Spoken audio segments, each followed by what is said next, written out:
산호해 해전에서 쇼호함을 잃은 일본은 여전히 미 해군을 압도하는 막강한 해군력을 보유하고 있었다. 전투의 성과를 보면 오히려 미 해군의 주력 항모 렉싱턴을 격침시킨 것이 더 큰 수확이었다.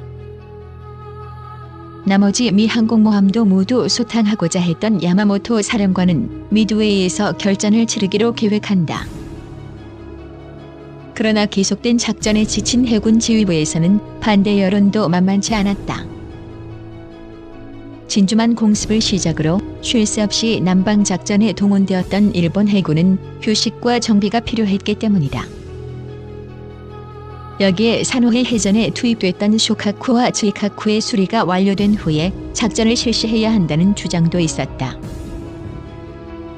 이러한 이유로 진주만 공습을 지휘했던 나구모 사령관과 주요 지휘관들은 작전을 연기해 줄 것을 강하게 건의했다. 그러나 야마모토 제독은 부하들의 반대 의견에도 불구하고 자신의 지휘와 권력으로 미드웨이 점령 작전을 일사천리로 실행해갔다. 야마모토가 이렇게 서두른 것은 해군력을 압도하는 이 시점이야말로 미 항공모함을 격퇴할 수 있는 절호의 기회라고 보았기 때문이다.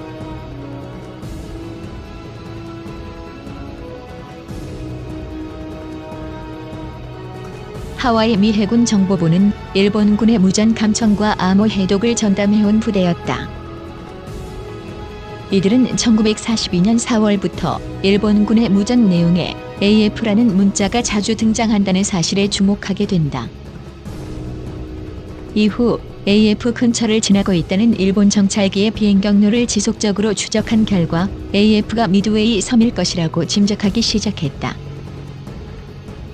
암호 해독 반지휘관 루치포트 중령은 즉시 태평양 함대 사령관 니미츠 제독에게 이 사실을 보고하였고 한 가지 작전을 건의하였다.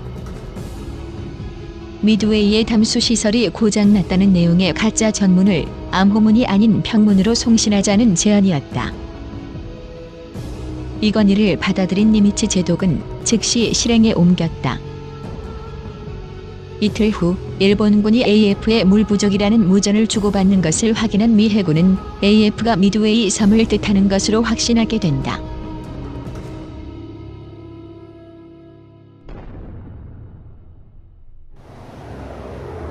미드웨이에 투입된 일본의 주력 항공모함 4척은 모두 제1항공함대에 편성돼 미드웨이 공략의 선봉을 맡았다.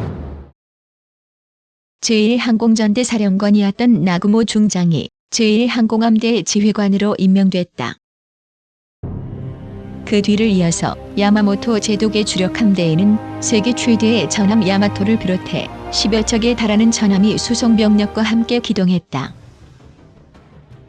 여기에 잠수함까지 가세한 일본 해군은 100여 척이 훌쩍 넘는 함대가 이번 작전에 투입될 예정이었다. 반면 진주만의 태평양 함대는 누가 봐도 일본 함대를 상대할 수 없는 전력이었다. 진주만 공습에 대파된 전함들은 여전히 수리 중이었고 항공모함은 3척에 불과했다. 그마저도 산호해 해전에서 대파됐던 요크타우너를 포함한 숫자였기 때문에 사실상 멀쩡한 항모는 엔터프라이즈와 호넷이 전부였다. 항모 요크타운 수리를 최우선으로 하라는 니미츠 제독의 지시가 하달되자 진주만의 함선 수리 기술자 1,400명이 3일 동안 밤낮 없이 수리에만 몰두했다. 그렇게 기술자들의 노고와 수고 덕분에 요크타운은 출항할 수 있는 상태가 될 수 있었다. 한편 미드웨이 섬에는 150여 개의 항공기와 3천여 명의 해병대 병력이 급파되어 자체적으로 방어 준비를 강화해가고 있었다. 미 해군의 해병 항공대가 가세하면서 함재기가 많은 일본의 항공 전력과 균형을 맞출 수 있었다.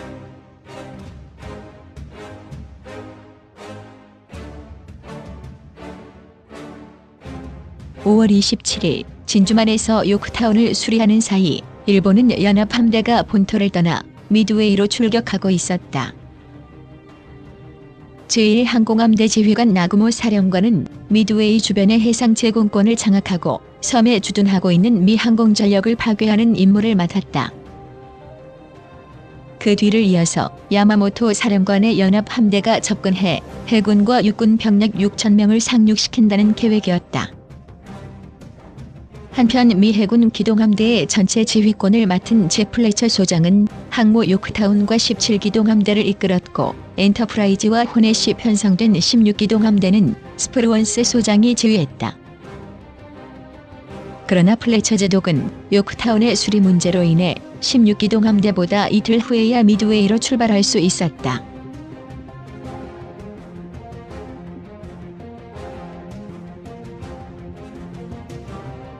미 해군은 전력 열세를 극복하기 위해 미드웨이로 접근하는 일본군 함대를 반드시 먼저 찾아내야만 했다. 그래서 미드웨이 섬의 해병 항공대는 쉴 새 없이 초기 임무를 수행하고 있었다. 그때 카탈리나 정찰기 한 대에서 일본군 함대를 발견했다는 무전이 수신됐다. 일본의 상륙부대 6,000명을 태우는 수송선 12척과 수송선을 호위하는 순양함 6척을 발견한 것이다. 그러나 미 해군 기동함대들은 침착함을 유지한 채 움직이지 않았다. 미드웨이로부터 500km 떨어진 해상에서 대기하고 있던 기동함대 지휘관들은 나구모 제독의 주력 함대가 나타날 때까지 침묵을 유지했다. 섬에서 출격한 해병 항공기들이 일본 함정들을 공격했지만 그 효과는 미미했다.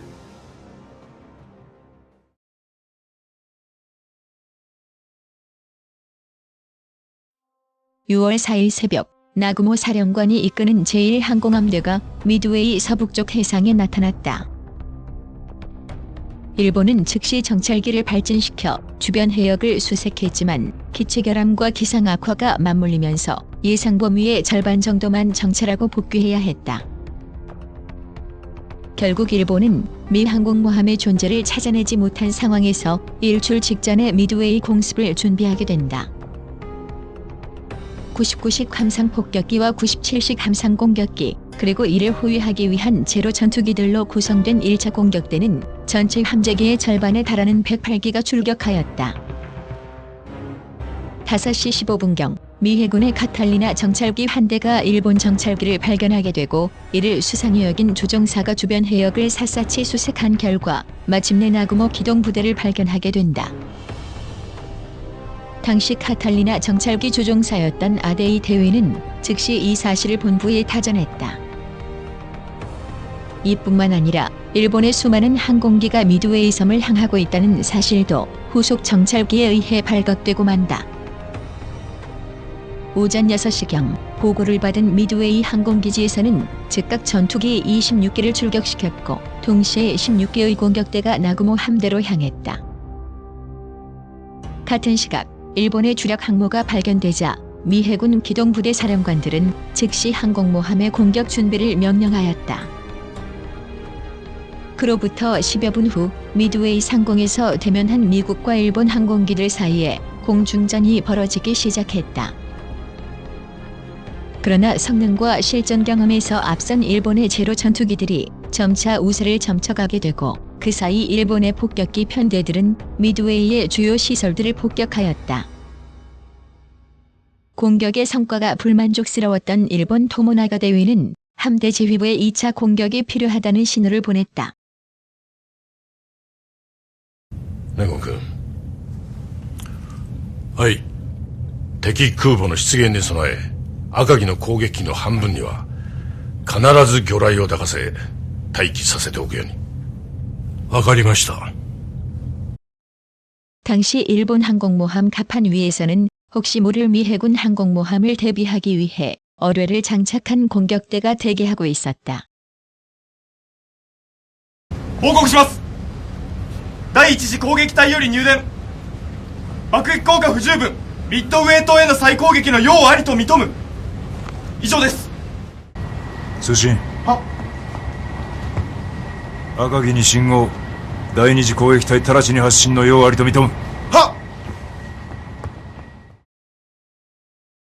그러나 여전히 항공모함을 발견하지 못한 상황에서 토모나가 대위가 2차 공습을 요청해오자 나구모 제독은 어뢰를 빼고 육상 공격용 폭탄을 무장하라는 명령을 내리게 된다. 토모나가 대위와 1차 공격대가 귀환하고 있는 사이 명령을 받은 함내 승무원들은 항공기의 폭탄을 싣기 위해 분주하게 움직이기 시작했다.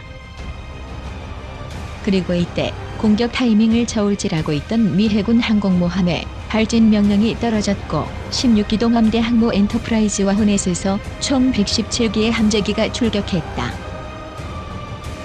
이렇게 미드웨이 해전의 가장 중요한 순간이 서서히 다가오게 된다.